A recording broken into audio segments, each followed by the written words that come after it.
welcome back to the channel. So this video is just a quick little teaser update with the Corvette. We got the BTR manifold on. We got a new torque converter from Circle D I had made for the car. It's in.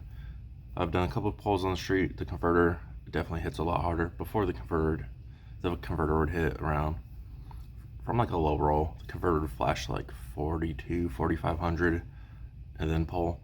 This converter, it flashes about 5500 then pulls. Definitely had to adjust the shifts a lot for this loose of a converter. My first pull, I think I revved it out to like 7500 before it shifted. So I got the shifts dialed in pretty good. We're heading to LS Fest in 2 days. 3 days, yeah. 3 days we're heading to LS Fest. So the week after LS Fest, I'll have the Corvette on the dyno, and I'll see what it makes with the BTR manifold.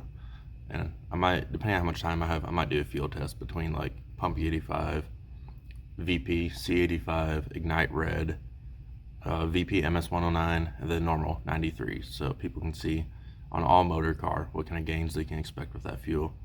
You know, it's obviously going to be different for every car, every cam, every compression. My car has a little bit more compression than it used to. Before, I think I made like 6 horsepower on Pump E85 over 93.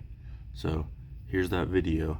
Hope you guys enjoy, and I'll have a lot more videos coming out at LS Fest.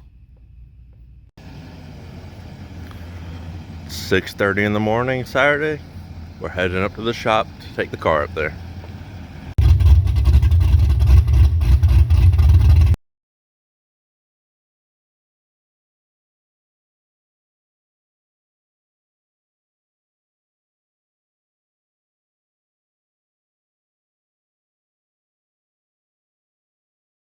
What's up, guys? Here at the shop.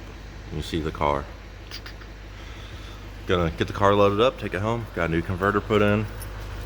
Was gonna go to the track today, but didn't make the track since we were at the track till 2 in the morning last night. Gonna hook up my trailer, get the car loaded. We're gonna take it back home.